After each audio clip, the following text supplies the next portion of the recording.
Summary on their journey. The Tang Monk and his disciples passed through Yellow Wind Mountain. In the mountain, the Demon King, Yellow Wind Great Sage, sent his vanguard to capture the Tang Monk.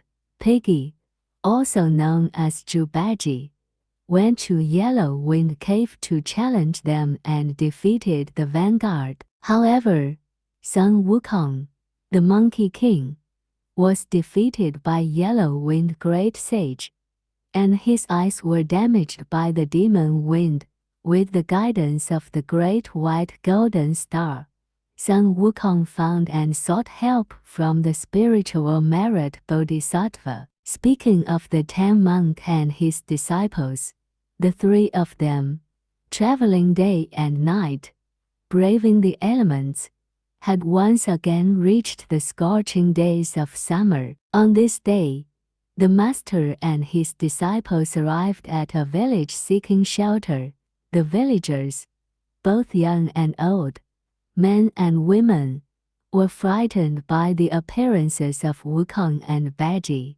They scattered in all directions in a panic. Tang San complained, "My disciples, with such ugly appearances, you're really causing trouble for me." Bajie said, "To be honest, Master, back at Gao Lao village, if I pouted my lips and wiggled my ears forward, I could scare 2 or 3 dozen people to death." Wukong said, "Tuck that shovel-like mouth of yours into your chest, and stick those feathered ears of yours to the back." The three of them arrived at a house where an elderly man came out to greet them. The elderly man, upon hearing that they were journeying to the Western Heaven to retrieve scriptures, said, 30 miles to the west, there's a mountain known as the 800-mile Yellow Wind Ridge, and it's full of monsters."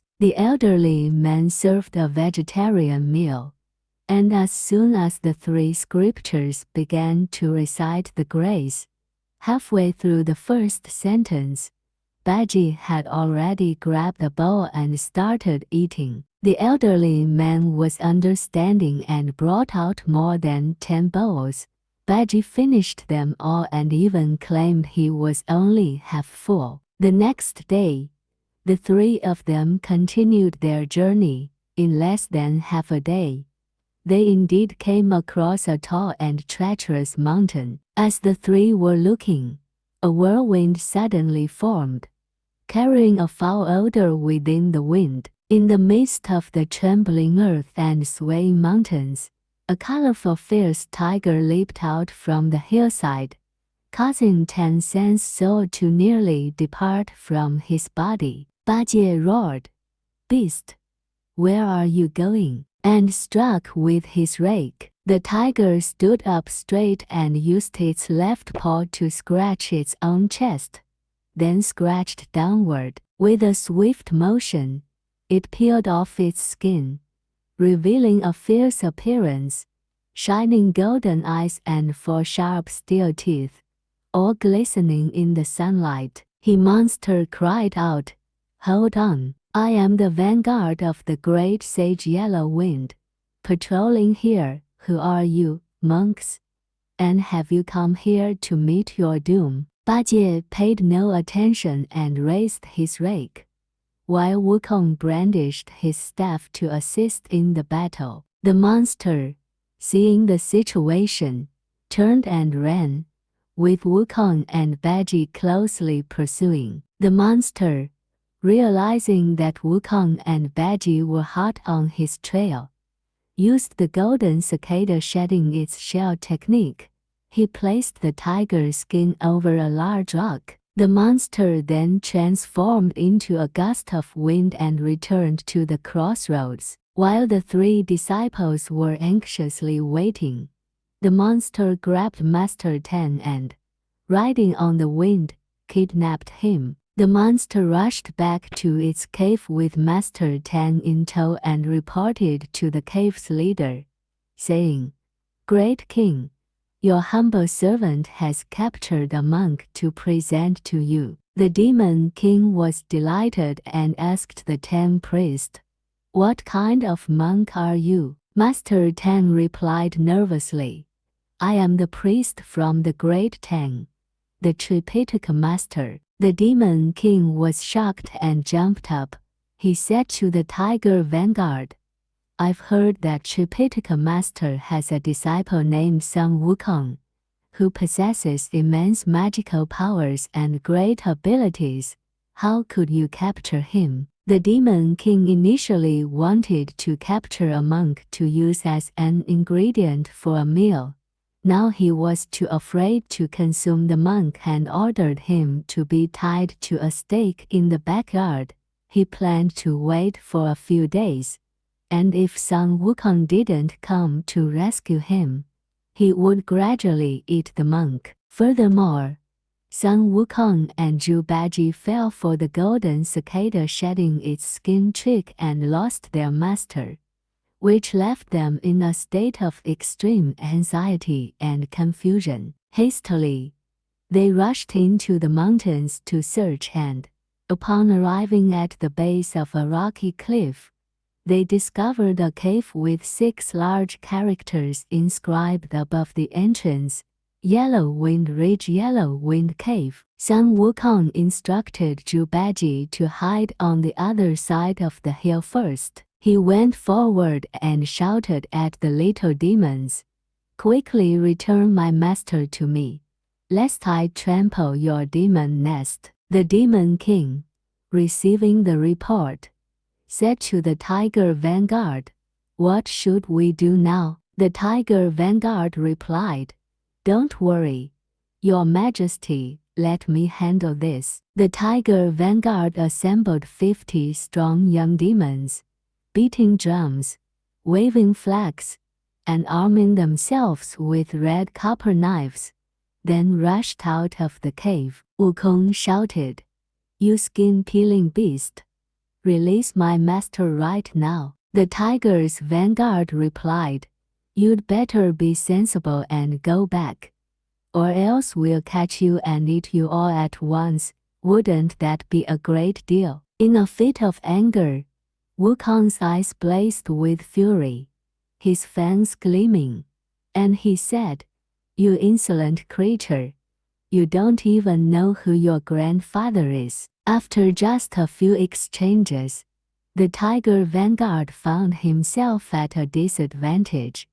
Realizing he had boasted in front of the demon king, he didn't dare return to the cave and fled up the mountainside. Bajie was waiting there, and he struck the tiger vanguard on the head with all his might. With a gurgling sound, blood immediately poured out from 9 holes. Monkey King was overjoyed and said, "Good job, my dear brother." Wukong ordered Bajie to stay there and guard, while he dragged the dead tiger back to the cave's entrance to confront the others. Upon receiving the report, the demon king angrily said, "I haven't even eaten his master yet. How come my tiger vanguard was defeated first?" The demon king donned his armor and brandished a trident, emerging from his cave to confront them in battle. The demon king burst into laughter upon seeing the ugly and short figure before him. He exclaimed, "I thought it was a formidable hero, but it turns out to be such a feeble wretch." Wukong also laughed and said, "You, my child, are quite short-sighted.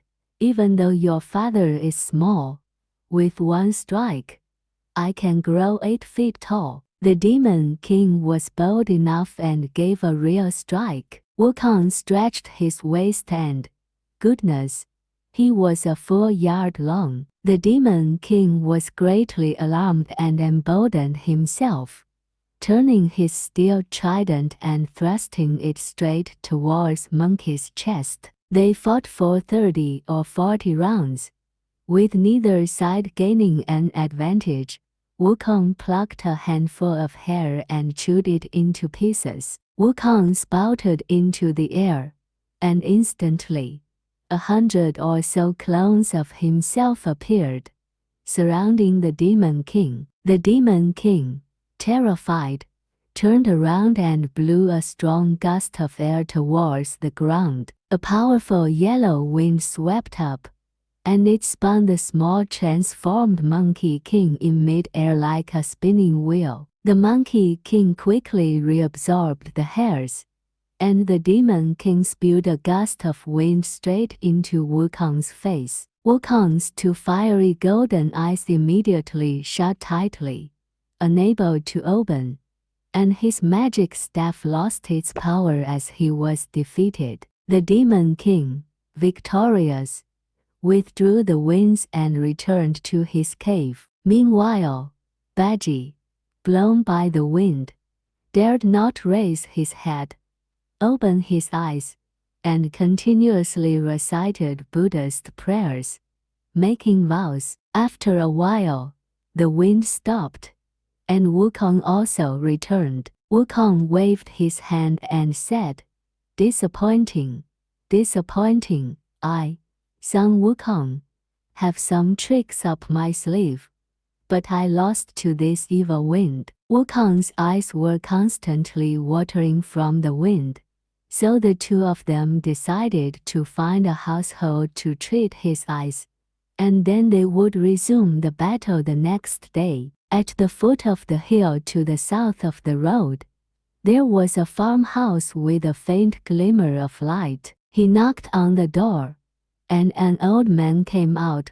Wukong explained their situation and the recent events. The old man let the two of them in and explained, "You may not know, but that yellow wind great sage's wind is called the 3-point supreme wind, and no one can escape it, unless they are immortals." The old man continued and took a small paper box from a cupboard, saying, "This is the 3 flowers 9 suns ointment, capable of treating all kinds of eye conditions, and it was given to me by a remarkable person." The old man immediately had Son Wukong apply the ointment to his eyes and arranged a place for both of them to sleep. The next day at dawn, Son Wukong rubbed his eyes and they were better. He could see even more clearly than before. Son Wukong looked around from a high vantage point and realized there were no buildings or beds in sight, only tall locust trees and willows. It turned out they had slept on the open grass. Son Wukong hurriedly woke up Zhu Bajie, and Zhu Bajie, rubbing his eyes, exclaimed, "This family is so strange. They moved without even telling us. How come there was no sound when they moved the house?" Son Wukong couldn't help but laugh and said, "You fool! Don't speak nonsense. Go and check that note on the tree. Bring it here, and let's see what it says." The note had 4 lines written on it. "This village is not an ordinary one. It's a guardian temple converted into a house.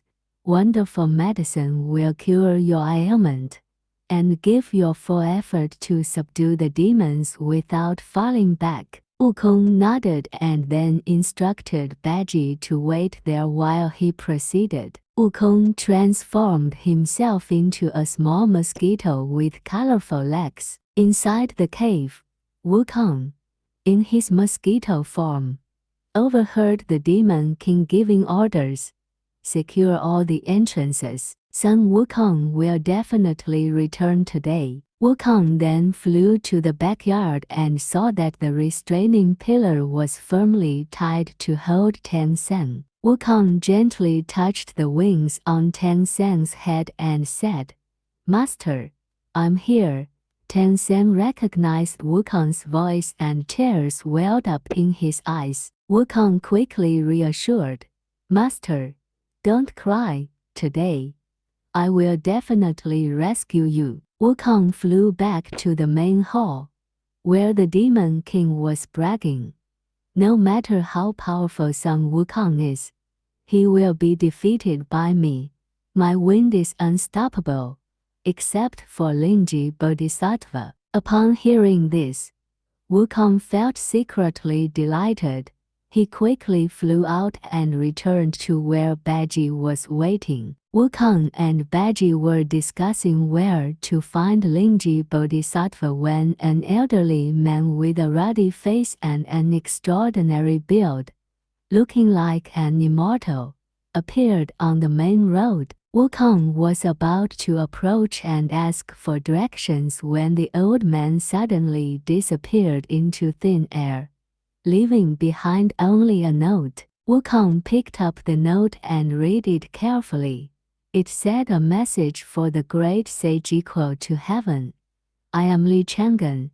The dragon subduing staff is on Mount Sumeru. Lingji received it when she served the Buddha's army. It turned out that Tai Bai Jinxing had arrived, and Bajie hurriedly looked up and bowed. Wukong rode his somersault cloud and flew over 3,000 miles to reach a high mountain. In a mountain hollow, there was a temple, which happened to be the place where Lingji Bodhisattva preached the scriptures. Wukong descended from the cloud and announced his arrival at the temple's entrance. A monk then guided him inside. Upon hearing the whole story, Lingji Bodhisattva said, I have received the Buddha's command to suppress the yellow wind demon here, but I didn't expect him to cause such trouble. She immediately took out a flying dragon staff and a gale-stopping pill and went with Wukong back to the Yellow Wind Mountain. Upon arriving above Yellow Wind Mountain, Lingji Bodhisattva instructed Wukong to go down first to lure the Yellow Wind Great Sage out, so they could apply their magical powers. Wukong descended on his cloud and, without hesitation, used his golden banded staff to break down the cave's entrance. But before Yellow Wind Great Sage could unleash his wind, Lingji Bodhisattva, who had descended with Sun Wukong, promptly wielded his dragon-subduing staff. Lingji Bodhisattva swiftly hurled his dragon-subduing staff and chanted an incantation. The magical staff instantly transformed into an 8-clawed golden dragon, extending its claws and grabbing the Demon King. With a powerful throw against a rocky cliff, the creature revealed its true form, which turned out to be a yellow marmot. Wukong prepared to strike, but the Bodhisattva intervened, saying, Great Sage, do not harm his life. I will take him to meet the Tathagata. After Lingji Bodhisattva left, Wukong went down the hill and called for Bajie. The two of them rushed into the Yellow Wind Cave and, wielding their weapons, they killed all the foxes, rabbits, and other evil creatures inside. This way, they rescued their master from the backyard, and the master and disciples were both happy and sad. The three of them had some vegetarian food and then continued on their journey to the west. In the autumn, the master and his disciples arrived at a body of water, where they saw surging waves and turbulent waters. To find out what happens next, please subscribe and follow this channel to receive timely updates for the next episode.